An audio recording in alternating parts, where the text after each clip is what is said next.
Hello everyone, and welcome back to Powerful Nothing, where we talk cube and other magical goodness. I'm your host Dan, better known on the internet as 2sweetMTG, and as always, I'm joined by my co-host James. How's it going, dude? Yeah, it's going good. You might think you've already listened to a Powerful Nothing set review of Modern Horizons 3, but we have just scratched the surface, I can tell you. Oh, that's right, we've just begun. Today, we have part 2 of our set review for Modern Horizons 3. Today, we're looking at black and red. Let's just jump straight in. We have some bangers to get through. All right, first up, we have Clethonian. First up, we have a very impronounceable card. I'm going to give it a go with Clethonian Nightmare. It is 1 and a black for an enchantment. When it enters the battlefield, you get 3 energy. You can pay X energy and sacrifice a creature to return Clethonian Nightmare to its owner's hand. When you do, return target creature card with mana value X from your graveyard to the battlefield. Activate only as a sorcery. So in the last episode, we finished up talking about a blue energy take on a reserve list card. Now we start off this one with the black one. So this is an energy version of Recurring Nightmare, which is one of my favorite cards of all time. It's basically this card, but with no energy restriction, but it does cost 1 additional mana. Recurring Nightmare is very banned in Commander, so there's a chance a lot of people will not have played with it, but it is a very messed up magic card. Basically, it lets you turn small mana dorks or tokens into bigger and more impactful things from your graveyard, but because you're returning the Recurring Nightmare to your hand every turn, it lets you do it over and over again. It can be a little slow, but it is very grindy and can really take over a game. You do need some self-mill, but when it's up and running, it's very, very scary. If you've ever played against Recurring Nightmare and Gruff triplets, that is a super miserable combination. While the energy part of this card does limit you, I do still really like this. It's also only 2 mana, and Recurring Nightmare is 3, so you can recast this multiple times in a turn. You can recast this more than you could Recurring Nightmare. When you do, you are making more energy. So if you really wanted to bring back something big with this, you could go, use this, recur a 1-drop, use this, recur a 1-drop, use it again, recur an 8-drop. Like, you can do that all in one turn because you will have the energy to do it. Like, you can do that on turn 6, that kind of thing. Or you can do it over a couple of turns, build up your energy. It is more hoops for your big impactful thing, but it's still doable. But the main thing is that it does the grindy value out your opponent. It still does that very, very well. And also, creatures are getting cheaper. So as time will go on, you'll just be able to get more impactful creatures back for that initial impact of 3 energy. So yeah, the gist is I really like this card. While it's not as good as Recurring Nightmare, one of the biggest issues with Recurring Nightmare is that there's only one of them. It's a very unique effect. And just having another one of it available to you will let you build around it more because you're more likely to see one. You can really make that Golgari kind of like move creatures around zones style of deck with like these and maybe like a Merrin or something like that. You can really support that now as an archetype because you know you're going to see at least 2 of them in a 360 or still probably 2 or 3 of them if you include Merrin in a 540. Yeah, I really love this card. I might not say favorite card in the set, but it's definitely close. Yeah, this card's really cool. Valuing people out with Recurring Nightmare is great. And this is obviously on average worse than Recurring Nightmare. I wouldn't say it's just straight up worse. Recurring Nightmare I see in Cube is it kind of has 2 fairly distinct modes. It's doing the cool value-y Dudley stuff. You're sacking your kitchen finks to get back your Eternal Witness. It's all good fun. Yeah. Or it's doing the a slightly bad reanimation spell for your Gristlebrand thing, right? And this removes that second option entirely. But if you're about looping value creatures that cost less than 3 mana, this is actually significantly better than Recurring Nightmare, right? If you were gonna Nightmare them twice in a turn, well, you can Chthonian Nightmare them 3 times, and that's pretty cool. Not to say that it isn't a big restriction, because even if you're doing the value stuff, stuff like Grief or that Chupacabra were some of the really premier things to return, so you might have to, but you can probably set it up so you get back a 2-drop one time, and then that lets you get back Grief the next time or whatever. The other thing that I'm really excited about with this card, and I'm aware this is a sort of deck that I probably draft more than most people, but you're going to have to indulge me. You can put this in your Lurrus Companion deck, and that's really good. Oh, that's hot. Okay, I love that. Yeah. because those decks have a bunch of value creatures anyway. They're like perfectly set up to do this.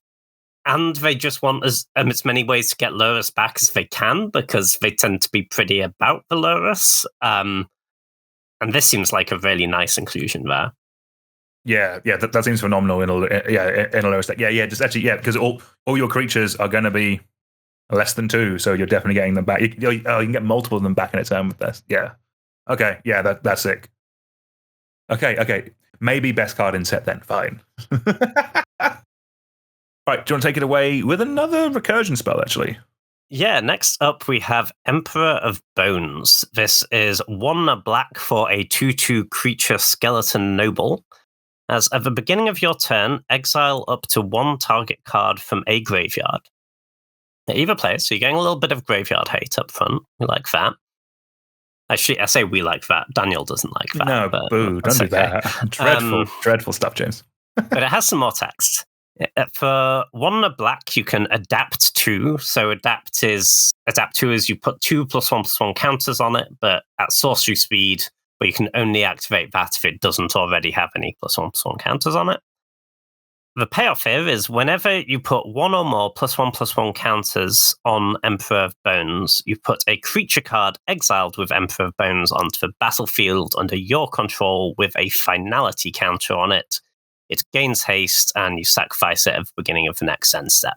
And a finality counter is basically just, if it would go to your graveyard, it's going to go to exile instead. This is kind of cool. So it is a bit delayed, right? You because adapt is sorcery speed, and you get the trigger at beginning of combat, you can't get something back with this for turn you play it. Or you could, but in your second main phase, so you couldn't attack with it. However, it's not a terrible little value creature, I think. What I'm saying is it's not replacing your Shallow Grave or your Corpse Stance. I don't really think that's what this is about. But it can just get back other little value creatures, and that's pretty good. You're going to keep getting this graveyard hate. And even though you can only adapt it once, like, there are quite a lot of ways in most cubes, even if they're not really trying to put extra +1/+1 counters on creatures. And if you have other ways to put extra counters on this, you can keep doing it, which is kind of nice. And that's not even like limited to once a turn. So if you've got a bunch of stuff exiled under this, you could potentially get multiple instances in a turn of putting a counter on it. That'd be pretty good. It is worth noting that the with a finality counter, it doesn't just mean you can only do this on the same creature once. It also means you don't get dies triggers. So this doesn't work particularly well with like Woodfall Primus or Vault-Born Tyrant and stuff like that. But yeah, I kind of think maybe the place for this, I think, is maybe you put this more in your like interactive black deck with some value creatures rather than your Reanimator deck. Because there is a bit of a thing in your Reanimator deck of, to a certain extent, you might not want to put your big reanimation target under this, because if they then kill this, then your reanimation target is exiled. Yeah, you're very stuffed at that point. Yeah, and because the adapt is sorcery speed, it's it could work out being a little bit awkward, I think. Is adapt sorcery speed? Yes. Oh, that's disappointing. Right, okay, yes. Yeah. Yeah, which is again why you can't get it back and attack the turn you play it. Right, okay. So I'm also that. So this next question I have for you was, can you do anything with Emrakul? I'm assuming the answer is no. Yeah, I'm afraid not. Okay, fair enough. Yeah, but so it is, I guess fair is it is very fair, but when you are adapting and bringing it back, this is attacking as a 4/4, which kind of big. Like, if you're getting that and something, and like what's a good thing to get back with this? So something like a Troll of Khazad-dûm or something like that. That's probably a decent thing to get back with this, because you've already got your land out of it. Well, you get a Grief back with this. You know? That's pretty good. And you can get your Grief in your graveyard nice and early. Like, Grief, play this, exile the Grief, adapt. It's all good stuff. You're swinging for 8 at taking a card from their hand, and that's pretty good. Okay, nice. This would go up a decent amount for me if I had extra ways to put counters on stuff. I mean, things like Agatha's Soul Cauldron is a good one. Or I guess like Luminarch Aspirant, that kind of stuff. Yeah, like, Luminarch's great. That's putting a counter on every combat. That seems quite actually. Yeah. Bristly Bill. Yeah. Ooh, our new favorite, James. Love Bristly Bill.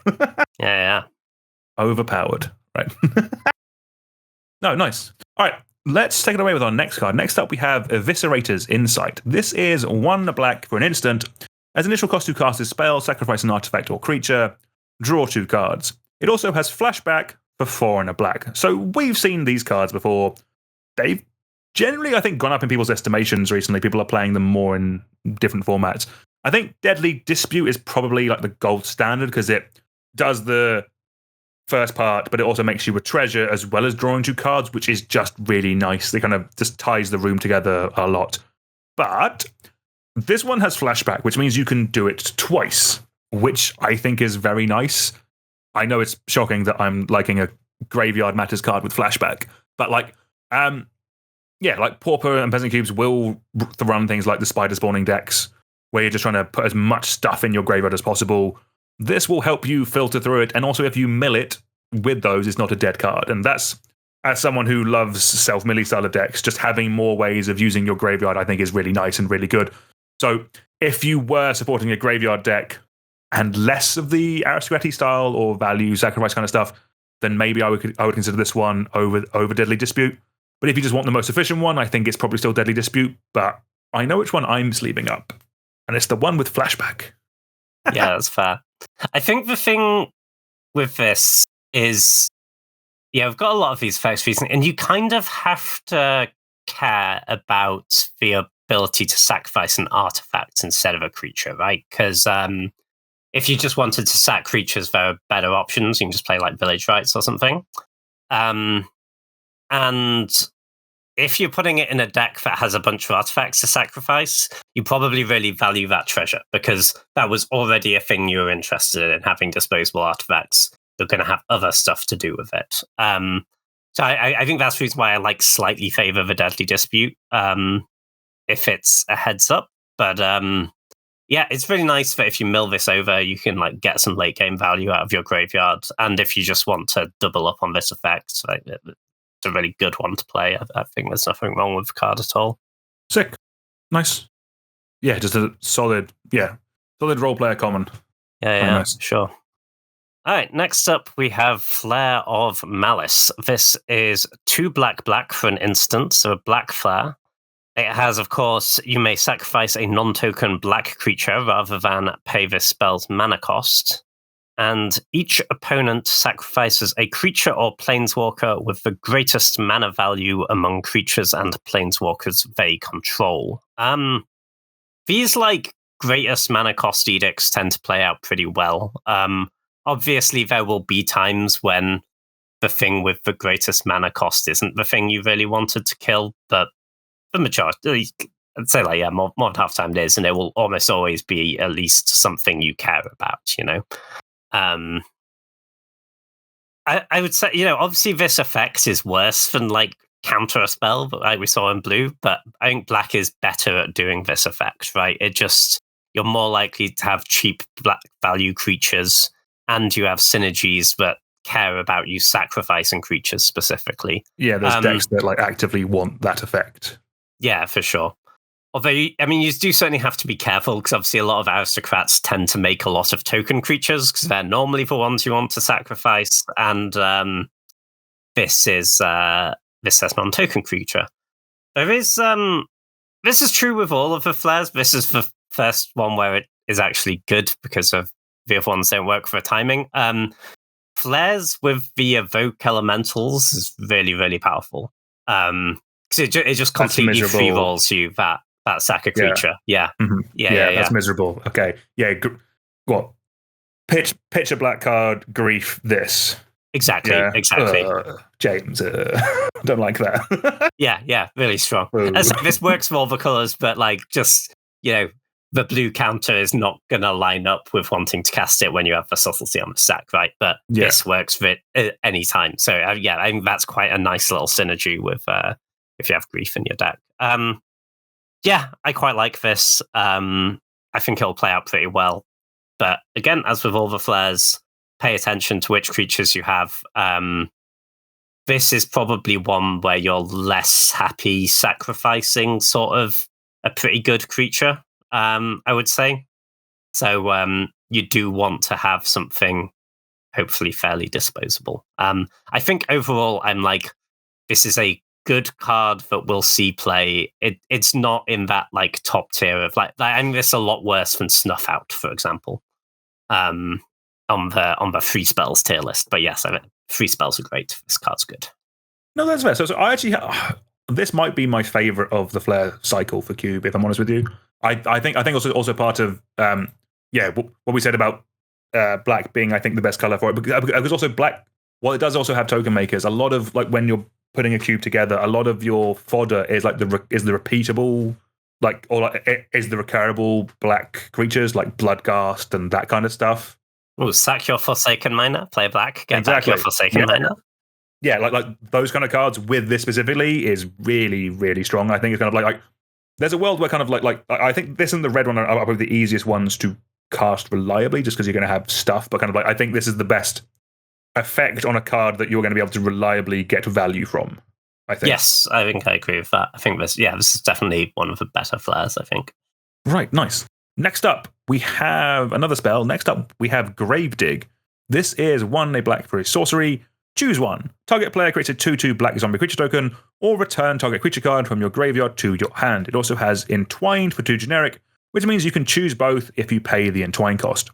So, this being a common, I think it is just going to be limited to Pauper Cubes, but Gravedigger is a fine magic card. That is effectively what this is.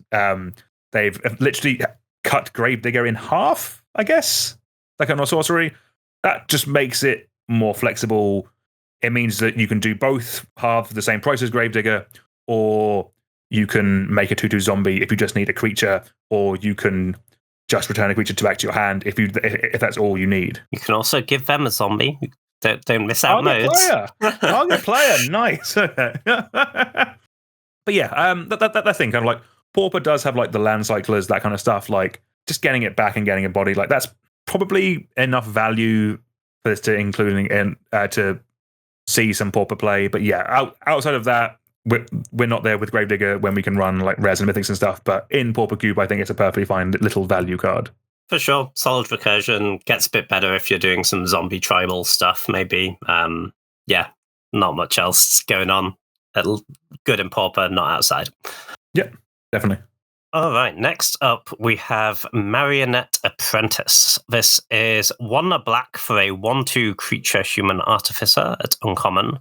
It has Fabricate 1, so when this creature enters the battlefield, put a +1/+1 counter on it, or create a 1/1 servo artifact creature token. Hint, you should create a servo, because the second line of text is whenever another creature or artifact you control is put into a graveyard from the battlefield, each opponent loses 1 life. This is really good, I think. So this is like kind of a pseudo Blood Artist, right? You don't get the life gain, and that does really suck. That is a good amount of what you're there for with Blood Artist. Is it keeps you alive whilst you're killing them. But this is just like so much of a more reasonable card to like. You don't need as much of the triggers because like getting that servo is a really big deal. It gives you immediately something to tackle, just like chump block with. It keeps you alive. And it means it's less embarrassing when you're not really doing your Blood Artist thing. Like, Blood Artist either, when it's bad, it's really bad. And yeah, like there's a lot of downsides to this. First of all, it's like not getting the life is huge. It doesn't trigger off their creatures. But it's just, it's a lot less of an embarrassing card when you're not really doing the thing. It's also nice that it triggers off artifacts, so like this is great with treasure and stuff. That's actually a pretty big deal. I always really want those decks to be good. They can be kind of tough to make work, but you can do the like whole Black Mayhem Devil thing. Maybe team this up with the Marionette Master for big stuff. But I think this card is pretty interesting. I'm not sure if I'm like cutting Blood Artist from cubes for it, but I think it's certainly another option. I'm actually quite high on this card, if I'm honest with you. Just like, I think the ability to do artifacts is actually really big. I've been playing around with that kind of arrows to scrap kind of thing in my cube, where the whole deck is built around kind of sacrificing artifacts. And the issue was you had Disciple of the Vault, which is 1 mana, and you had Marionette Master that is 6 mana. And you have Mayhem Devil, right? You do, yes, you do. That is true. Yeah, you do have Mayhem Devil. But the fact that this kind of can overlap with the Aristocrat deck and the Aristocrat deck as well, I think is quite nice. Like it is less efficient than Azulaport Cutthroat or Blood Artist, but it is more flexible and gives you like another body to jump or to just sack away to something else. Like the fact it will make an opponent lose a life if you sack a token to a Viscera Seer or you crack a treasure. I think that's pretty good. Like I've kind of scaled back the Arista Scrap style of deck to kind of just focus more on like artifact aggro. But this is the perfect card that I would have run when I was doing that. And if I would add it back again, this would be it'd be this, and Disciple of the Vault would be this Disciple of the Vault and Mayhem Devil would be the signpost cards for that. Like Marionette Master is cool, but it's also like 6 mana for a 2/2 or something like that. Like that's not where you want to be with your win con in this kind of deck. I think this card is great, and if you're doing anything artifacty sacky, which it will become more of an archetype going forward, I think, because they're just printing more cards like it, and more things are making artifacts. More things have make a clue, make a power stone tacked onto it that you don't really need much to support it. You can just run a bunch of good cards. Like you can run your like blood fountains and that kind of stuff freely, and it's just fodder for this as well. Like it turns your kind of value-y style plays into a win con, which I think is quite nice. Yeah, for sure. No, I think the sacking artifact space is cool, and I would like to see it work. And if that's what you're doing, then yes, you should definitely run this card. The only reason I say like I wouldn't cut Blood Artist for it if you're doing more like creature aristocrats is like this is in a lot of ways better if your goal is like do the thing of you play this, sack all your creatures and they die. Because it gives you another creature. But Blood Artist can win some kind of ridiculous games where you're like incredibly far behind on board, and you're just making enough tokens to chump block everything. Yeah, and you're like let one thing through, but the life gain keeps you just about in it, and because it's triggering off their creatures as well. So when you trade, you're draining them for 2. You have a removal spell, you drain them again, and then eventually you've just sort of accidentally killed them while you're trying to stay alive. Yeah. You know. Yeah, 100%. Yeah. Blood Artist is definitely worse on the math front, for your opponent. Yeah. No, definitely. There is definitely like a thing that I think you kind of clocked me onto it a bit more recently. Of kind of like you're just doing red-black things. You're kind of killing them with creatures. You're kind of pinging them a little bit, but kind of like the thing that gets you over the line is the drain effects. And I think in those kind of builds, this might be a bit hotter because it will trigger off of more stuff potentially. Like that is a thing to consider, I guess. Yeah, I can see that. And it does just give you an extra body, right? Yeah. And if you really need to, it's like it's 2/3, you know. Sometimes you're playing against white weenies and they have a bunch of 2/1s. Yeah, there will be a time where a 3 power booty or a 3 toughness booty will be relevant. So yeah, sure. All right, nice. Is it me with this one? Okay, yeah. Dear God. Right. All right, next up we have Necro Dominance. It is black for a legendary enchantment. Skip your draw step. At the beginning of your end step, you may pay any amount of life. If you do, draw that many cards. Your maximum hand size is 5. And if a card or token would be put into your graveyard from anywhere, exile it instead. This is one that is worth mentioning because effectively it is a second, albeit I just think just frankly worse version of Necropotence. Necropotence doesn't see that much play anymore. Necropotence is same mana, effectively a same effect, but you can pay the life at any point, I believe. You still get the cards at your end step. And I don't think it has the maximum hand size clause. So it is just effectively a better version of this card. The fact that there's now 2 of them does mean that if you want this effect, you can definitely get this kind of effect. And you can commit to seeing them. I'm assuming, James, that these are mainly just see play in like Stormy style decks where you're just trying to draw as many cards as possible and I don't know, cast some cantrips and cast the tendrils. But the mana requirements of that must be miserable. Like I know Doomsday is pretty hard, but kind of this seems even harder.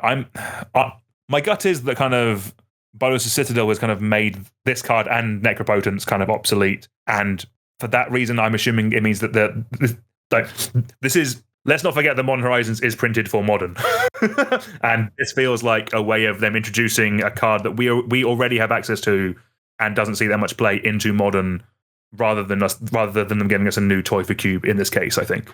Yeah, I feel like this is kind of a nostalgia thing, right? Of they'll print this. People who liked Necropotence will be like, "Oh, cool, we get to play with Necropotence in Modern," and then they'll try it a bit, and then it'll be bad, and then we'll move on. Now, like Necropotence itself is like it's a very powerful card, but it is a hard card to use effectively in Cube because you've got to make triple black. That's already not trivial. So you're mostly trying to do it in Storm, and so you have a lot of blue clips, and then you've got to mostly not do anything with your turn because you don't get the cards to your end step. Pay a whole bunch of your life total, pass the turn, try and not be dead. Your hand size is now 5 with this card as well, by the way. Yeah. And the thing that like really kind of wrecks it for Storm now, because Storm tends to be now at this point very much about either Underworld Breach or Yawgmoth's Will, and the Exile Clause is obviously very bad for that. Yeah, it's kind of tough. Honestly, I think if you were to play this card, it would maybe be better to not try and play it in Storm, and you could play it in like a low curve heavy black deck with a ton of interaction, and you just like play all your interactive stuff, deploy a threat or two. This is the last card in your hand. You draw maybe like 6 or 7 cards, keep the best 5. But the thing is that you then kind of do have to win with those cards because you're not drawing anymore, or you're not getting a draw step. You can pay more life if you have more life. But yeah, it's kind of a tough card to use well. No, I'd agree. What you were saying about you actually, maybe it is a more aggressive card. Like I know that Necropotence was banned because of like the Randy Bueller 1997 deck, that kind of time. I didn't realize that his plan was to win with like a Order of the Ebon Legion, which is a 2/1 pro-white, and a Knight of Stronghold, which is a 2/1 like they can pump itself. Like I didn't realize that's what you were doing with Necropotence. I assumed this was like a memory jar style jobby. I didn't realize it was just like sick Necropotence turn 1 off of my Lake of the Dead or Dark Ritual or whatever, that kind of stuff, and then into 2/2 Knight. Like that was Jesus. like the era of Magic where there weren't any win cons, right? Like I guess someone will tell me if I'm wrong. This was before Storm was a mechanic, right? So hey, I tell you what, the greed of this deck. Like I'll put a link to it down in the show notes because it is running Necropotence. All the creatures are double black. There's one creature that's triple black and 3, but it's also running Incinerate and Disenchant in the main. What a baller. What is this? Wonderful. Okay, nice. All right, let's move on to, as far as I'm concerned, an absolute banger of a Magic card, James. Sure. Do you want to do this one? I feel like I'm depriving you. No, let's be fair.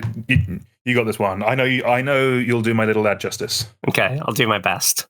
Next up, we have Nevergoyf. This is a single black mana for a star/1+star creature Lurgoyf. Nevergoyf's power is equal to the number of card types amongst cards in your graveyard, and its toughness is equal to that number +1. So it's a Tarmogoyf, but it only sees your graveyard. And it has escape for 2 and a black, and exile any number of other cards from your graveyard with 4 or more card types among them.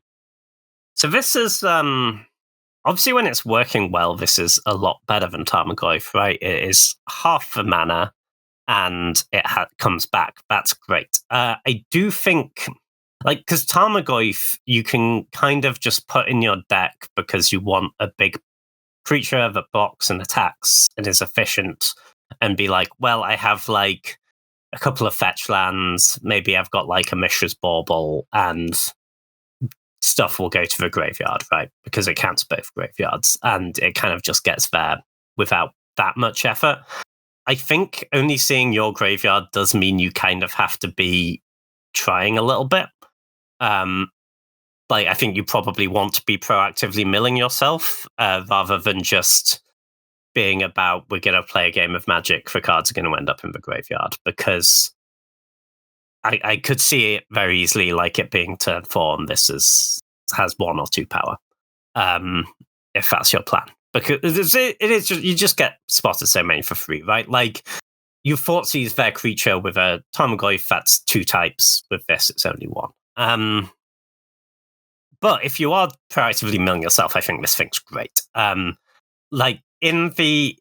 this isn't in every cube, but in the, like, sort of Hogak, Master of Death, Insidious Roots, you're doing all that, like, self-mill, graveyard payoff stuff. I think this is going to be a phenomenal card. Even triggers the Insidious Roots. I think this card's cool. No, yeah, I love this card. I think...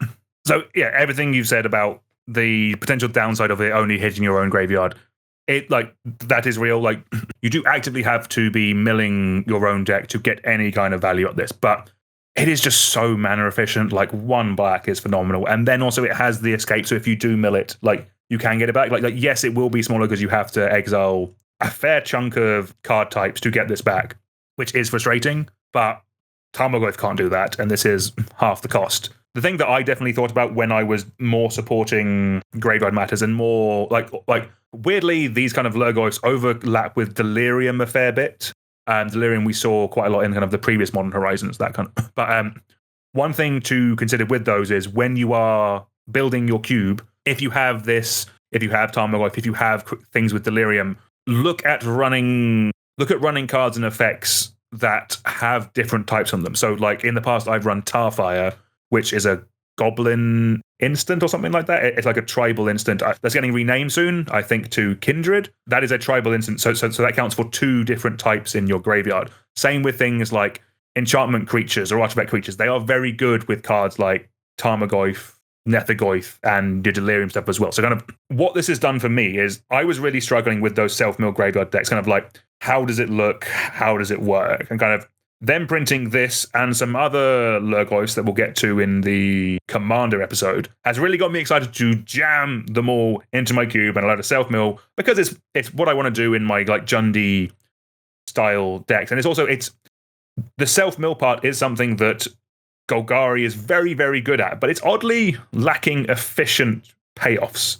You have things like Jared, which is a cool card, but it's just mana-wise, it's really difficult to get working in cube, and it's just a bit slow. And kind of like, this is just so cheap and efficient, and will just be rewarded by everything else that your deck is already trying to do. I think it's just going to be awesome. I love this card. I think it's great.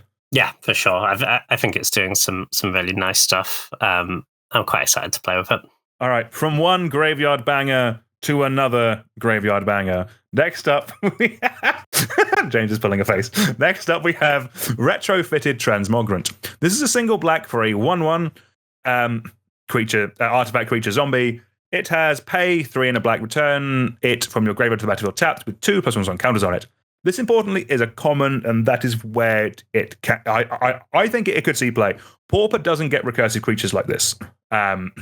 Again, we have Reassembling Skeleton, and I think that's it. All the good ones are at rare. We got the Miner recently at uncommon.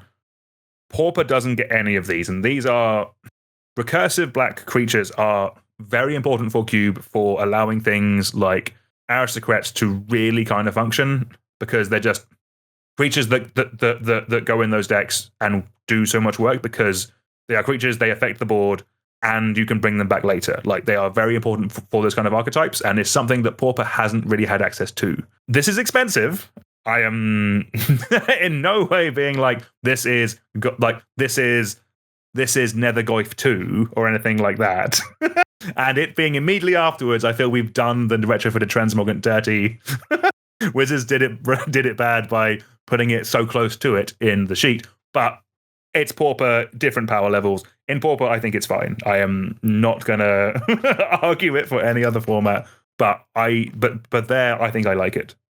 Yeah, maybe I need to play more Pauper Cube. But it looks to me like I'm getting a 1-mana 1/1 or a 4-mana 3/3. But like you can also mill it, that kind of stuff. Yeah, no, I do get it. It seems very inefficient to me. But it is very maybe inefficient. It's fine. Maybe it's fine. Yeah. Okay, cool. Next up, we have Ripples of Undeath. This is 1 black for an enchantment. At the beginning of your pre-combat main phase, you mill 3 cards. Then you may pay 1 mana and 3 life. If you do, put one of the cards milled this way into your hand. I like this card. I think the upside is very high. I will say that milling yourself for 3 a turn is very good until it isn't. Yes, until it's very, very bad. Yeah, this is aggressively non-optional. You might want to look at ways to get rid of this in an emergency if you are putting it into your deck. But we were just talking about the cool graveyard cards, and I think this is a great enabler. You'll stock up your graveyard really, really quickly with this. Like if you have turn 2. Like, I want to put this in my deck with Hogak. I want Master of Death, Squee Goblin Nabob. I want Insidious Roots. It even triggers the Insidious Roots if you pay the 1. That's great. And the very nice thing about this is you... because sometimes the issue you have when you're self-milling, right, is you mill the key payoffs that you really wanted to draw. And then you have to find a way to get them back from your graveyards. Like the ones that aren't cursive, right? You mill your Boots or whatever, or you mill your Bazaar of Baghdad. You really wanted Bazaar of Baghdad. And this just lets you get the one that you needed. Like you don't, I think probably most turns, maybe you don't pay because the 3 life does kind of matter. But the time you mill that really important card where you're like, oh, I really didn't want to mill that, you can just put it into your hand. And that seems great. But yes, you can also definitely kill yourself. Be aware of that. You are putting a clock on yourself. So are we just saying this is a Thassa's Oracle payoff card? This is a you can Oracle, yeah. I mean, it's very...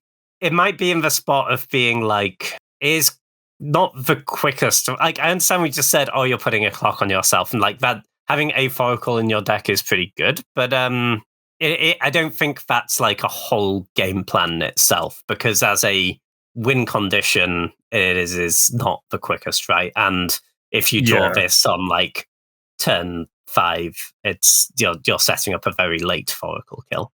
But you can maybe just put it, like, having a Oracle in your deck certainly makes this card better, because as you say, it really removes that that clock you're putting on yourself. And it's kind of nice that you, because you mill the cards after you draw for turn, you never die from that mill trigger.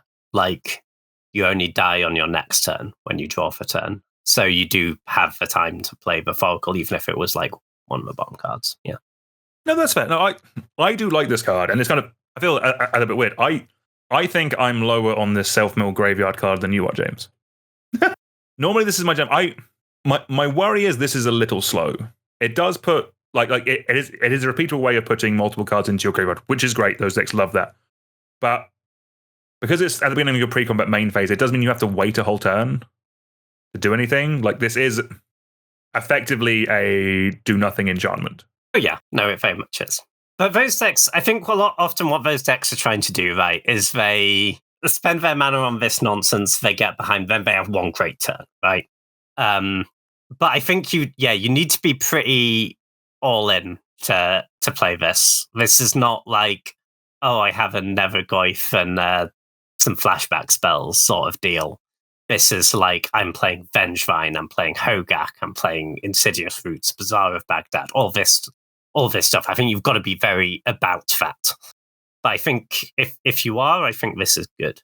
Okay, I do actually like the idea of the all-in version of that. Yeah, I've definitely found that Hogak has been a struggle in Cube to work, and maybe it just needs a bit more juice, and maybe Ripples of Undeath is the juice it needs. Yeah, I can see it. I'm excited to play with that. I'm willing to be proven wrong, but I think it has potential. I mean, it's a graveyard card. I'm probably going to try it. Yeah. Let's go. All right, next up, we have another flip planeswalker. Next up, we have Sorin of House Markov. It is 1 and a black for a 1/4 legendary creature, human noble. It has lifelink and extort, which, as a reminder, is whenever you cast a spell, you may pay either a white or a black. If you do, each opponent loses 1 life and you gain that much life. Sorin also has, at the beginning of your post-combat main phase, if you've gained 3 or more life this turn, exile Sorin of House Markov, then return it to the battlefield transformed under its owner's control. It transforms into Sorin, Ravenous Neonate. It is a legendary planeswalker Sorin with 3 starting loyalty. It has the static ability of Extort, which is nice that it keeps that. There's a +2 of create a food token. There's a -1 of it deals damage equal to the amount of life you've gained this turn to any target. And a -6 of gain control of target creature. It becomes a vampire in addition to its other types. Put a lifelink counter on it if you control a white permanent other than that creature or Sorin. So I think this is a solid card. It's just so cheap and a fine body on the front side. Also, Extort is really annoying in games of Magic. Like, it can really kind of, like, it's not something that will kind of get you there by itself, but it really, like, over a couple of turns can really, like, change a clock, basically. Kind of like you just pump any spare mana you have into it, and it's a 2-point life swing, basically. Like, that does add up over the course of a game. The whole front package of 4 toughness, lifelink, and extort screams oddly a control card to me. Like, play this early, block for days, and slowly drain out your opponent and gain some life. Then late game, if you've stabilized a little, or you have a bit of a board state where you can gain more life, flip this by extorting 3 times, or swinging through with some lifelink creatures or actual life gain cards. Because the backside is interesting, but also, again, very slow. If I'm honest, I'd kind of want this to like do something more impactful after you've flipped it, because it doesn't really do much by itself. Like its ultimate is relying on your opponent to have something good to do, when I would rather I be the one doing something good. And maybe it is just similar to Tameo, where I was like overthinking, like, oh, the backside isn't phenomenal, but actually the front side is just good and efficient and fine. And that is a reason it can be played, like, kind of with all these planeswalkers, if I'm honest with you, they're all, the front side is just so solid and efficient that you could just probably run them for the potential upside of the backside. Maybe with all these, we should just be going into them being like, it is a fine creature. If you happen to flip it, awesome, cool, go ahead. But that's not the main reason why you're running them, potentially. I don't know. Like, what do you think of Sorin, James? I don't think I'm massively hyped on it, but maybe I am overthinking the backside. Yeah, I don't think I really want it if I don't have any particular synergies. I think, honestly, the place I'm most excited for this and the way I want to flip it is with food. Okay. We've seen, there's like a lot of good food cards now, and we've seen some pretty cool payoffs. And I think there's like a more thematic deck to be built there. And this is great with food, right? Because I kind of think the backside is pretty good, because you can, if you crack a food, you flip this and then it immediately bolts something with a -1. I like that a lot more. Yeah. And then yeah, that's actually worth doing, I think. Yeah. And then it has like, you've killed a creature, so it is a pretty good chance this then gets to survive. And then if you have more food lying around, you can just crack more food and kill more creatures. And if you don't, you can plus to make a food this turn, and then minus again having cracked the food the next turn. It kind of gives you a lightning helix every other turn. Is kind of how the backside works without any other support, right? But if you're gaining other life, obviously that's way better, and you're getting the extort clocked on for free, which can give you some more life gain if you need to kill something slightly bigger. I think this is pretty cool if you're doing a food thing. And I would also put it in if I was just supporting life gain in general. But I feel like life gain in general hasn't got a ton of great tools recently, and food has got loads. And I'm kind of keen to see it put in some cubes and how it plays out. I didn't have Sorin down as like a Hobbit payoff card, but that's cool. Yeah. I like that. Nice. Okay, sick. All right. Do you want to take it away with our next black card, James? Yeah, I'm just sort of coming up with a strategy for how I'm going to say the name. Shilgengar? Shilgengar. Yeah, like Gengar, the The Pokemon. Pokemon. Yeah, Yeah, exactly. okay, cool. Okay, next up we have Shilgengar, Sire of Famine. This is 3 black for a 6/6 legendary creature Elder Demon. It has flying. It has sacrifice another creature to create a blood token. If you sacrificed an angel this way, create a number of blood tokens equal to its toughness instead. And then you can pay 3 hybrid Orzhov mana, so black or white, and sacrifice 6 blood tokens to return each creature card from your graveyard to the battlefield with a finality counter on it. These creatures are vampires in addition to their other types. So again, as a reminder, the finality counter means if they die again, they go to exile instead for a graveyard. This seems like a lot of mana and a lot of work, you know? I think 5 mana creatures kind of feel like they need to give you some value up front. And like, this is really big. The body is great. Don't get me wrong. 6/6 flyer. Excellent. But the abilities are all kind of hard to use really efficiently. Else you just sack a creature, make a blood. That's fine. It's a good sack outlet that accumulates value. But, you know, it's 5 mana. I kind of want them to cost less. The angel thing sounds pretty unrealistic. It could be great if you like somehow get that to work, but it doesn't sound tremendously realistic to me. I could see a world where like you get to untap with this, you like sack all your little idiots and get up to 6 blood and then bring them all back. You like get some ETBs or whatever and bring back all the other stuff hanging out in your graveyard. Like I could see a world where that happens. It's great, but I just don't know that I'm putting this card in my deck trying to do that much because it's just so much has to come together. So I think mostly I would be here for 5 mana 6/6 flyer, which is very big and good. But there's a lot of good 5-drops, you know? Yeah, I think I'd agree with all that. Like, so when I mentioned earlier the deck that the aristocratic deck where the aristocrat part kind of takes you over the edge. This is, I guess, kind of that partly because it's quite expensive. Like most of the time, you don't want your free sack outlets are good. They are always preferable to ones you pay mana for. But this just coming down so late in the game, or just being mana inefficient, so that if you drew a cheaper sack outlet, you could play that and some creatures with it and start sacking them. Yeah, I don't know. Like, it is big. That's kind of the main thing I can say about it. The bottom ability does get better if you have other blood tokens just incidentally in your cube. Like we mentioned Blood Fountain earlier, but also like Blood Tithe Harvester is a card that just sees cube play because it's good. Like we're not at a point where you can force blood as what Black-Red is doing, but you can have it incidentally in your cube to kind of speed it up a little bit. My guess is probably a little bit too slow. But there could be some lower powered level cubes where kind of like a over or a undercosted flying beta that has some sacrifice synergy might be where we want to be. Like it's kind of weird.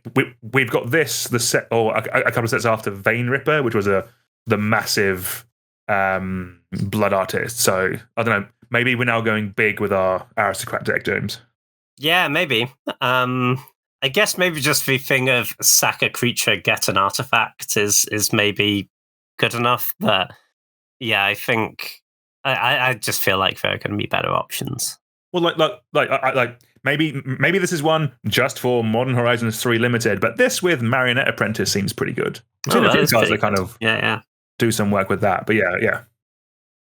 Well, speaking of no mana ways to sacrifice creatures and get artifacts, would you like to take us away with our next card? Yeah, so last up in black for today, we have Warren Soul Trader. It is 2 and a black for a 3/3 creature zombie goblin wizard. It has pay 1 life, sacrifice another creature, create a treasure token. So another free-ish sacrifice outlet here. So while you are paying life, you're not paying mana, and that's actually the important part when it comes to free sacrifice outlets. And making a treasure is really cool. That is a very good payoff for sacrificing a creature. And I'm going to talk a bit about my cube for a moment and how specifically this is nuts in my cube. Because I've firstly just added goblins to my cube. I've got mono red goblins and I've got Jund Persist combo goblins. And this is a sacrifice outlet for that deck, which is kind of wild. It is a goblin I can goblin recruiter for the combo side of things. I know that is not for everyone's vibe, but that is something you can do with this card because it is a goblin. There is also just the regular aristocrat shell this can just go into. It is a free sacrifice outlet. It gives you the mana to to cast your other spells. That is just good.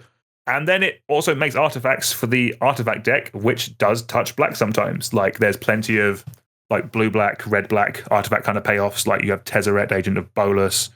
You have, again, like you have your Mayhem Devil for the more sacrificey kind of things. You have Toretti, Ingenious Iconoclast. In more powerful cubes, blue is definitely the more broken artifact color because you have like Tolarian Academy and Kappa Cannoneer and Urza, Lord High Artificer. But like black and red are quite close to them, and you will often splash into other colors for them. And just having a way of making artifacts will be useful in those decks. That won't be its main use. Its main use is the free sacrifice outlet. Yeah, I think this is a really solid card, and as like with the last one, I guess works really nicely with Marionette Apprentice that we saw earlier. So yeah, I like this card, and also it's a 3/3. It's an actual 3-mana 3/3 which can attack and block, and that's quite good as well.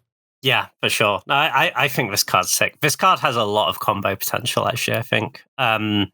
Like I'm gonna give you. I'm gonna talk about some of the combos. This is not an exhaustive list of all the combos. Okay, good. So I think it's sort of the one you can pull off quickest. Just turn 1 Gravecrawler, turn 2 Blood Artist, turn 3 this is just infinite damage. It's a zombie. Sack your it's a zombie. Oh wow, okay, yeah. You just sack your Gravecrawler, get a treasure, trigger your Blood Artist. And obviously, Blood Artist can proxy for basically anything with a death trigger you will get infinite of. Yeah. You replay your Gravecrawler, you go again. Great. Although, I say it can be anything with death trigger. The fact that it gains you a life makes it actually infinite. But yes, you will probably have a reasonable amount of life points. It's early in the game. But that's just a really efficient, nice kill with cards that are like you're interested in putting in your Aristocrats deck anyway, right? These are not any bad cards we're comboing with them. Yeah. Another one I thought was kind of cool is Chatterfang, the squirrel guy. So whenever you make a token, you make a 1/1 squirrel as well. So that with this is basically you can pay a life to make a treasure as many times as you want. Because you sack the squirrel to make a treasure, that will trigger a Chatterfang and make another squirrel. Again, if you have a Blood Artist in play, that's just lethal, because you'll be draining them every time. Any other dice effect, you're going to have a ton of. It's not going to be difficult to piece together a win when you have those 2 cards in play, because you're going to have as much mana as you want and a bunch of death triggers. You'll find something in your Aristocrats deck that kills them from there. And even if you don't, it's kind of like a better channel, right? Like you just channel that makes colored mana. I did not have channel down when we were talking about Soul Trader, but that is sick. Okay, nice. You can also do like Cauldron Familiar stuff. It's kind of cool. So you can kill them with like this, a Cauldron Familiar, and an Academy Manufacturer, because you'll sack the Cauldron Familiar to this, you'll get the treasure, but the Academy Manufacturer will also give you a food that you can sack to get the Familiar back, and you'll just get infinite of the Familiar ETB trigger, which is a drain. So it gives you the life to keep going, and it will eventually kill them. And like all this stuff is like... Some of this stuff, like just something like a Phyrexian Altar, also works with the Gravecrawler stuff, right? But Phyrexian Altar is like a completely does nothing, whereas this is a 3-mana 3/3, and the fact that it's a treasure, so it does more when you're not comboing, right? Like whenever they point a removal spell at one of your guys, you get a treasure out of it. Or you just want to trigger your Mayhem Devil a bit, well, this doubles up on that because you get a trigger from sacrificing the creature. You then can sacrifice the treasure for another Mayhem Devil trigger, and you're getting mana out of it. And it's not like timing restricted like the Altar, where it's like you have to use mana right away. You can store up for treasures. I think this card's a pretty big deal. I think this is like a really big boost for aristocrat decks in general, and gives them like cool new combos to play with. Yeah, nice. I was high on this card, but I had not gone that deep. That is awesome. Yeah, okay. Yeah, Warren Soul Trader has gone way up in my estimation. We love that. All right. So moving on to our first red card of the day, we have Detective's Phoenix. This is 2 and a red for a 2/2 enchantment creature Phoenix. It has flying and haste, and it also has a bestow cost. You can bestow for a single red mana and collect evidence 6. So that's exiling cards from your graveyard with total mana value 6 or greater. But crucially, you can also cast Detective's Phoenix from your graveyard using its bestow ability. This is an interesting card. It's pretty underwhelming to hardcast is the downside, right? 3 mana 2/2 flying haste is no one's putting Sky Knight Legionnaire in their cube. But the flashback ability is really efficient from your graveyard. It seems like if you're doing a ton of looting and whatnot, and just fueling your graveyard, you don't need to hardcast this from your hand.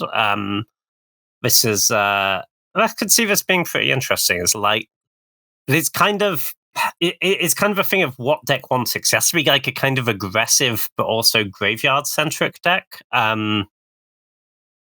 It's kind of unclear of the home, but like the upside is definitely there. Because I mean, even just bestowing from your hand isn't terrible, right? If you have graveyard resources, and anytime you get to do it from the graveyard seems really, really good. Maybe the joke is it just hangs out in your graveyard, and then when you reanimate a big thing or whatever and give it haste, but that just seems like an unnecessary amount of setup because you already got your big thing. You're probably fine. I don't hate that, but yeah, I do agree that kind of the deck for this is the tricky part. Like, I think the kind of mono red doesn't really want to. It has so many better 3s and probably better 2s as well at this point.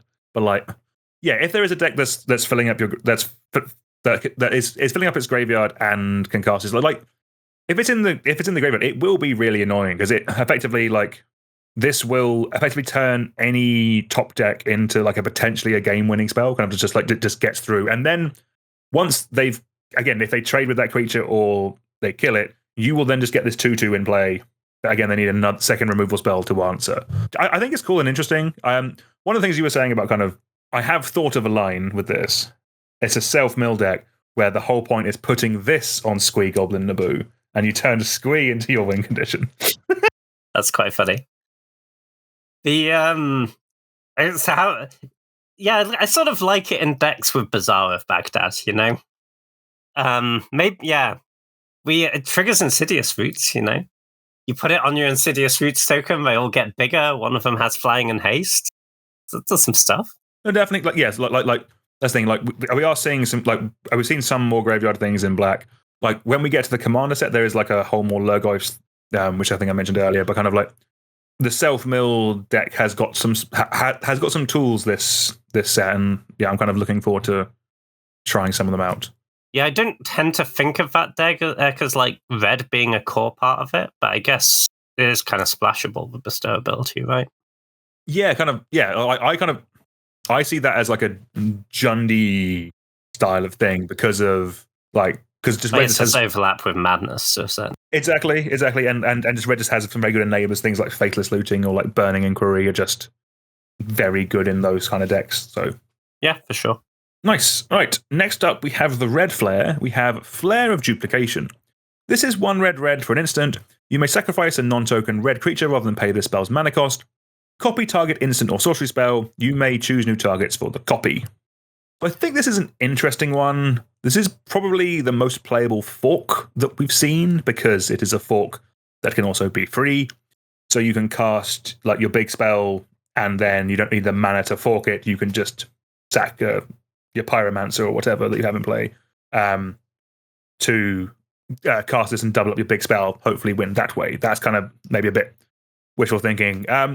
In a big spells deck is kind of where you kind of want this type of effect because like you don't you're not really happy if you're like doubling up like a lightning bolt or a Faithless Looting that we kind of mentioned earlier. Like you want to be winning the game. So kind of like maybe in like the Dream Halsey style of decks, like double up a Cruel Ultimatum. Again, that's any way you can do that. That is awesome. But the reality with this card is like I want to copy a Cruel Ultimatum. I'm probably going to be copying that Lightning Bolt if I end up with this. Or the other interesting part is this effectively can be a counter spell. I think you can. Is a counter for their counter. Exactly. Yes. Yeah. If you get into a counter war, this can be a counter to stop their counter.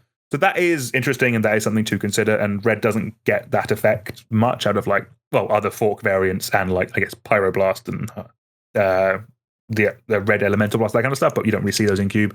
I kind of put this similar to the white one, if I'm honest with you. If you when we were talking about that last episode of, I think it is very strong. It is on a free card.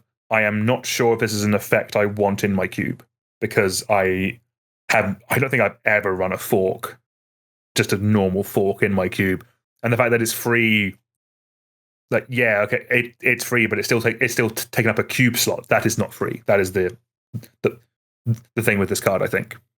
Yeah, I think for me this is probably the weakest of the flares, and it's weird because red should be good at having. It is good at having lots of cheap creatures in play, and a free fork would be good for those free spells decks. The issue is that they're not the same deck. Your deck that is casting a bunch of big spells isn't going to reliably have a non-token red creature in play that it can afford to sacrifice. Yeah, I don't really see it. I think if it was hanging out in my pool, it would be a good sideboard card for, you play against the blue decks and you want to win those counter wars, or like they fractured identity you and then you fractured identity them, and that's a thing. But I'm not really seeing this as being worth including. I think it's a bit situational, unfortunately. I'd agree, and I guess part of it is design space for this. Like red already has a bunch of free damage effects. Like like pyrokinesis is a lot better than this. Yeah, it's kind of like a damage version of this wouldn't be that good. Like kind of red seems very hit or miss with the free spells. Like Fury, obviously very very good. Force of Rage, you make 2 3/1s with Trample and Haste that you sack at your end step. Okay. There's a reason why we don't remember that card, James, because it's rubbish. Yeah, it sounds it. That's not worth pitching a card. Yeah. Next up, we have Molten Gatekeeper. This is 2 and a red for a 2/3 artifact creature golem. That's common. I imagine it's why it's here. Whenever another creature enters the battlefield under your control, Molten Gatekeeper deals 1 damage to each opponent, and it has Unearth for a single red. So if we're playing this as just like a fair card, then it's just really underwhelming as a free. I think in Pauper you can do better. Like you get an Unearth later, and that's fine. Maybe you get a couple of pings if you're making some tokens or whatnot at the same time. It'll give you a little bit of reach out of your graveyard, and that's a fine thing. But I feel like there are better commons printed in the last few years at 3.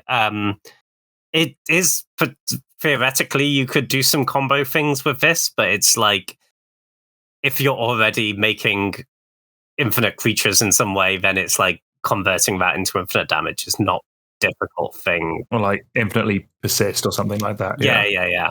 But it's like that's not the difficult bit, right? I don't think that's generally worth a slot for something that doesn't, it might seem to have a ton of utility out of that. Like, I'm not saying it's a terrible card. Like, you'll cast it, you'll get some damage. Yeah, it's okay. But I don't think it's... I think you can probably do better. I'm definitely higher on this card from the sounds of it. But like, I think it's... Again, it just gives those kind of creature decks a bit more reach because you don't have to attack to get your damage through. The Unearth gives it more play because it means that you can kind of get that later in the game. And it does kind of lead you down a... Like, you can run it in a more graveyard, self-millie kind of deck. But just... Come on, James, look, this and Living Death. Come on now. That's at least kind of cool. Okay, no, I like that. I like that. Like just mill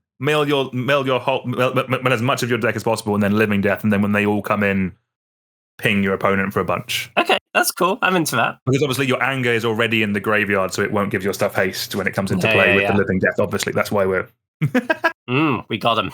Nice. No, I like the Gatekeeper, but yeah, I do see it might not be the most impactful card, but like spells like this have generally been quite solid. Like honestly, like this is a very good card for Commander, James. Like things like Original Perforos and Impact Tremors are very good, but I guess that at that point it's because it scales with it's dealing effectively 3 damage when it scales with Commander, whereas in Cube it's just 1-on-1 and it's only ever 1 damage.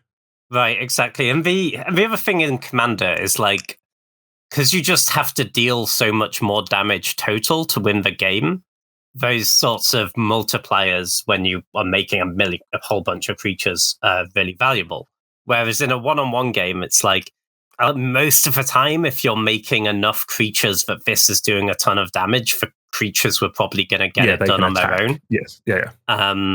Yeah, like you only need to deal 20. You can... I think if you're doing enough for this to be really good, your creatures were probably doing it anyway. No, I think that's fair. Right, let's move on to our next card. Next up, we have Party Thrasher. This is 1 and a red for a 1/4 creature lizard wizard. But where is King Gizzard? They were on Saturday, James. They were on Saturday. Has non-creature spells you cast from exile have Convoke, which means that each creature you tap while casting a non-creature spell from exile pays 1 generic or 1 mana of that creature's color. It importantly has, at the beginning of your pre-combat main phase, you may discard a card. If you do, exile the top 2 cards of your library, then choose one of them. You may play that card this turn. So this is actually a pretty decent self-contained engine. Like you do have to wait the turn to get the cards out of it, but it can still block. So that part is better than it just being an enchantment that just sits there and does nothing. So that's nice. Then the card advantage I do actually quite like. And this is effectively, when you're casting the spells off of this with its ability, this effectively becomes a colorless mana rock because it can tap it itself, which is nice. And obviously, and it will synergize with both Inti and Lelia that both do things when they both care about either casting cards from exile or have effects when you discard cards. This all fits into that quite nicely. Although saying that, those are more aggressive creatures, and I don't think you want this in a aggro deck. This is more for like a madness cast spell from exile type of deck that we've spoken about in like a couple of episodes, that they kind of just so they keep printing more and more cards that do that, and this is a kind of support for that. In that build, this is way better, as it not only gives the spells you cast sort of this Convoke, but it gives like your madness cards Convoke. It gives your turning your Root Waller into a Llanowar, into a like Llanowar Elves or something like that. That's kind of good actually.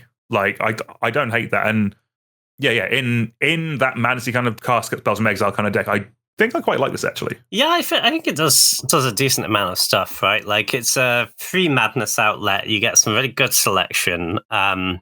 You can get extra mana either with this or just other creatures you have lying around. And it does go off like pretty hard with Inti in particular. To the extent, like Inti is primarily an aggressive card, but I don't think you can't play it outside of an aggro deck, right? Like Inti's great in your madness deck.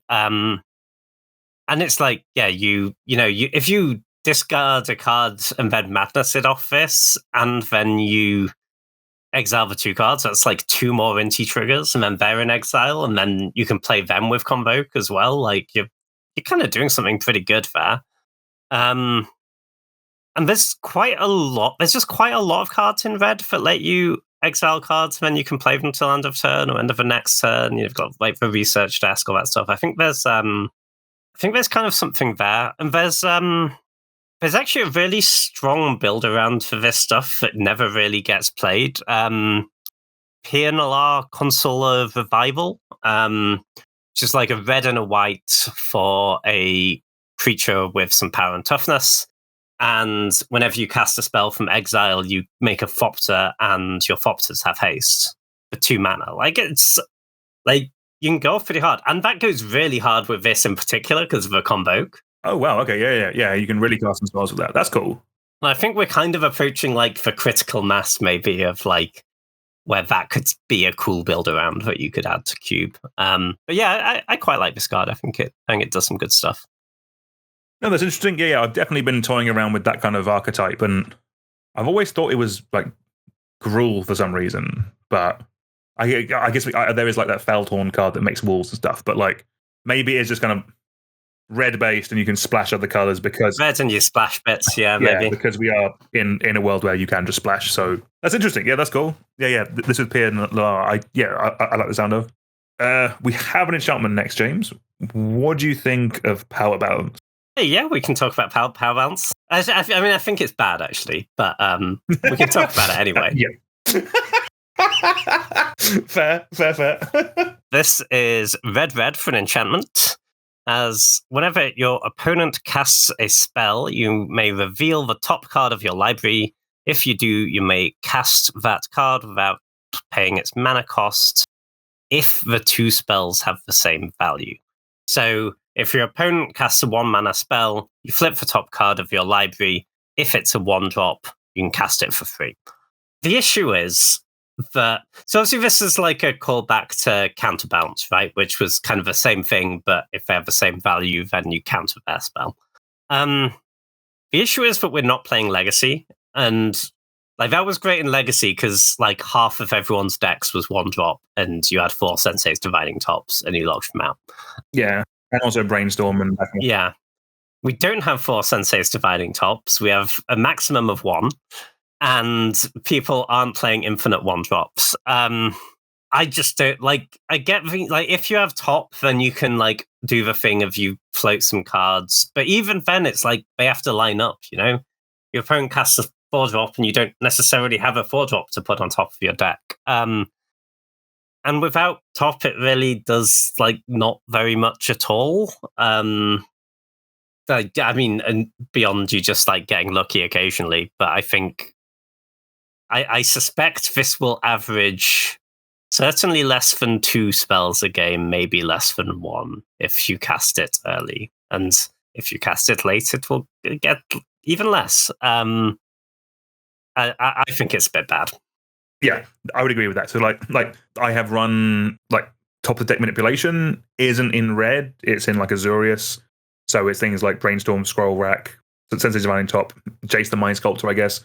Those do not want to cast a double red pipped spell. And then, being honest with you, the payoff, like most cards in Cube average are kind of like they're either 1, 2, or 3 mana. Are you really happy if you do that setup and you get a 3-drop off of it? Your opponent is still casting their spell as well. Like, are you happy if you do all that setup and you get 1 3-drop off of this? Or like more likely a 2-drop or a 1-drop? This is not for regular cubes. I know at the start of the first episode I did do a speech about how we don't talk about cubes we don't talk about cards for lots of different types of cubes, but there will be like a 1-drop cube or a 2-drop cube in there somewhere that this is the best card for. Well, you can't put it in 1-drop cube. It's a 2-drop. That's the joke. No, you do. Okay, this is for 1 2-drop. Okay, pick one. Yeah, exactly. Yeah. Okay, I'm sure it's good in that cube. Yeah, no, I think this is one is niche. Like I don't like. Yeah, I've heard my wife being like wanting to test it at least in Legacy, but I think that's more just because a lot of spells cost like that's less doing stuff with the top of your library. More just a lot of spells cost 1, 2, or 3 mana.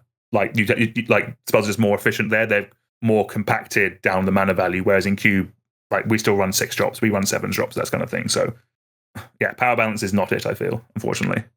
Yeah, for sure. All right, I've got a long one to read now. Next up, we have Raoul Monsoon Mage. It is 1 red for a 1/3 legendary creature human wizard. It has instant and sorcery spells you cast cost 1 generic less to cast. Whenever you cast an instant or sorcery spell during your turn, flip a coin. If you lose the flip, Raoul Monsoon Mage deals 1 damage to you. If you win the flip, you may exile Raoul. If you do, return him to the battlefield transformed under his owner's control, and he flips into Raoul, Leyline Prodigy, a legendary planeswalker Raoul that comes in with 2 starting loyalty. It enters the battlefield with additional loyalty counter for each instant and sorcery spell you cast this turn. It has a +1 of until your next turn. Instant and sorcery spells you cast cost 1 generic less to cast, so it keeps the static ability from the front side. That's nice. It has a -2 of it deals 2 damage divided as you choose among 1 or 2 targets. Draw a card if you control a blue permanent other than Raoul. And a -8 of exile the top 8 cards of your library. You may cast an instant or sorcery spell from among them this turn without paying their mana cost. So this might be the easiest of all of these that we've seen to flip. It could just be flipping the turn after you play it, because in theory you just need to cast 1 instant or sorcery admittedly then win a flip that you don't have control over, and then it could flip.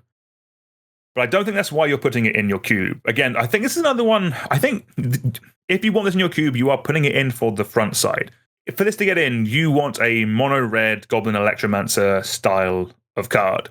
So that means that you need like a Spellslinger deck in Izzet, or just a good old-fashioned Storm deck, like Ritual Storm. With this, it's fine. I'm guessing it'll reduce the cost of your Poetic Rituals, that kind of stuff. It is annoying that this could randomly kill you on your Storm turn if you're unlucky. That is a little bit frustrating. But when you do that, it is probably flipping, and when it does, you're probably just +1ing most of the time. So that might counteract it, I guess. The removal on -2 is some nice utility, and if I'm honest, I don't think you're really getting to the ultimate. Like, the only way I see it is if you're about to lose and basically storming off to nothing. Like, you're just storming off, or you don't have cards in hand, you don't really know what's, like, you're not drawing anything good, you're just, screw it, let's cast as many spells as we can, uptick Ral, and then try and flip him on the last one so that he can then ultimate. But at that point, you could still then lose the coin flip and just be stuck with a Ral Monsoon Mage. My guess is that this is probably just fine. If you want a red Baral for your cube, then you probably run this, and just the backside is just more text on this card that might come up. But it's a red Baral, I think, and that's what you need to kind of evaluate this card as, if I'm honest with you. Yeah, I think Val is certainly harder to use well than the other ones, right? But I do think, if you've got Goblin Electromancer, for example, in your cube, I do think this card is better. Sure, will hit you for a couple of points of damage, but the upside is something. The whole way of doing the whole thing of I'm going to put a Goblin Electromancer in my Storm deck and then try and go off next turn, I've found to not be that effective, just because people put lots of spot removal spells in their cube decks, and then part of the upside of playing Storm is that you don't care about them and they sit and rot in their hand. And when you play your Goblin Electromancer, they're like, oh, thank God, I can finally point my Fatal Push at something, and it immediately dies. And that's kind of unfortunate, because you just sort of gave them their card back. You could try and do this more of a value thing, but I'm not massively seeing it, because, sure, you can flip it, but it's not that good. I kind of feel that way with most of these, if I'm honest with you. Like, the backside is fine, but not. But I think this is a lot weaker than the Sorin backside, for example. Yeah, no, that's fair. Yeah, I think this is probably, if I'm honest, the only backside that I'm actually kind of excited by is Ajani. All the rest, I think, are kind of, I'm not going to say mid, because they're on 1 and 2 drops. I mean, that's the thing, right? But I mean, I think Ajani is just kind of, but I don't know if Busted is. Busted might not be too strong. I think Ajani is very strong. This one, I think, is has some potential. I mean, it's not terrible, right? You flip it and you get to hopefully kill something and hopefully draw a card, but it's not a guarantee you have a blue permanent. But the thing is, then it's so slow before it can minus again. It seems kind of tough. If you were in a Storm deck and you knew that this was magically not going to die, you were just playing against a deck with no removal, it does kind of have some pretty good upside over a Baral type creature, right? Because it is something that you can choose not to flip it. Yes, you can. Yeah, that's true. Yeah. So what you can do is, if you don't have your Wincon or whatever in hand, you can just try and play enough spells that you can flip it and ultimate right away that turn. And then that presumably finds you what you need to win. But yeah, it seems kind of tough, because I just assume it's going to be dead. Yeah, exactly. If I'm honest with you, I think with all of these, we're probably just going to have to play with them. And my guess is they will play out better than we think they do, but that's because they are just 1 and 2 mana planeswalkers. That's probably going to be quite good. Yeah. I think Ral is probably the one I'm least excited by. But again, I don't play Spellslinger decks as much as other people that we know. So yeah, maybe the Storm pilots or the Doomsday players are excited and they're yelling at us. But I know, we'll ask them when we see some of them in person. It'll be fine. It does not make your Doomsday cheaper. So does it not? Oh, okay, good. Yeah. It doesn't make Doomsday cheaper. Yeah. Okay, not a Doomsday card. Marvelous. All right. Next up, we have Reckless Pyrosurfer. This is 1 red for a 2/2 creature human scout with haste and landfall. Whenever a land enters the battlefield under your control, Reckless Pyrosurfer gains Battle Cry until end of turn. So we've seen plenty of landfall creatures that buff their own power. In fact, I think we saw one in white earlier in the set. This is the first one that I think buffs your whole team, on top of being a perfectly serviceable, aggressive creature. Also, I'm assuming, James, if you play 2 lands, it'll get Battle Cry twice? Yeah, I think that does work how you want, right? Yeah. Yeah, everything else gets +2/+0. That's kind of good. Yeah, that's pretty nice. Like it means that, yes, if you are doing like landfall aggro, which I have seen people do with like Brushfire Elementals and like the Akoum Hounds, I think it was, then this will obviously be great with those. But even in just like a normal mono red deck, probably more budget, probably at a lower power level, because again, like Inti exists. But like, actually, to be fair, like even a token deck, just giving like this on a board state with a load of tokens and a fetch land will probably just win you the game. Like, that is quite nice. Like I would be surprised. Like, I think this is a slam dunk in like peasant cubes and lower power level cubes, but I wouldn't be surprised if people try testing this. Like I mean, I have double fetches in my cube. Like, that's like, this will just kill people. And yeah, interesting card anyway. Yeah, no, I agree. I like this a lot. I think if you're going wide at all, it seems really good. If you're doing the landfall thing, great. Yeah, no, I can see this playing out really well. Probably doesn't quite get into, like straight up power cubes, just because like Robber of the Rich does its thing a bit more consistently, like Magda's really good. There's just only so many slots. Inti's kind of busted. But yeah, I think it wouldn't be like a bad card to put in that cube, and I think a lot of cubes is going to be really strong. Yeah, I think it's a fun one anyway. Like, yeah, landfall is just a great, nice, clean mechanic, and yeah, this is something new and powerful they're able to do with it, so that's cool. Yeah, for sure. All right. Last red card of the day, James. Yeah. Next up, we have Spawn Gang Commander. More of the callbacks. Spawn Gang Commander is. What have they done to my boy, James? Yeah, he's not looking great, is he? He's not doing well. He's not had doing some well. tough years as Siege Gang Commander. I'll tell you that. He's not aged well. Spawn Gang Commander is 3 red for a 2/2 creature Eldrazi goblin with lots of tentacles. It has the Void, and when you cast this spell, it's not an ETB, create 3/0/1 colorless Eldrazi spawn tokens with sacrifice this creature to make a colorless mana, and you can pay 1 colorless and sacrifice an Eldrazi, and Spawn Gang Commander deals 2 damage to any target. I think this is just worse than Siege Gang, to be honest. Like, the tokens not having any power is a pretty big deal. There's Eldrazi Tribal is a lot less real than Goblin Tribal. You need colorless mana to use the ability. Obviously, you can do that by sacking other spawn, but then you're getting less activations total. Yeah, that's not where you want to be with it, unfortunately. Yeah.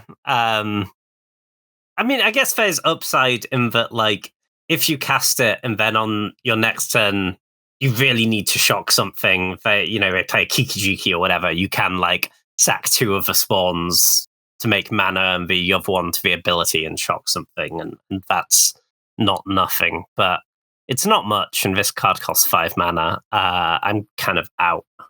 No, I think for higher power level cubes, I would agree. Like, this is another one for Peasant, as it is an uncommon. I think at that point, I think you're running it just because it's 4 creatures in 1 body.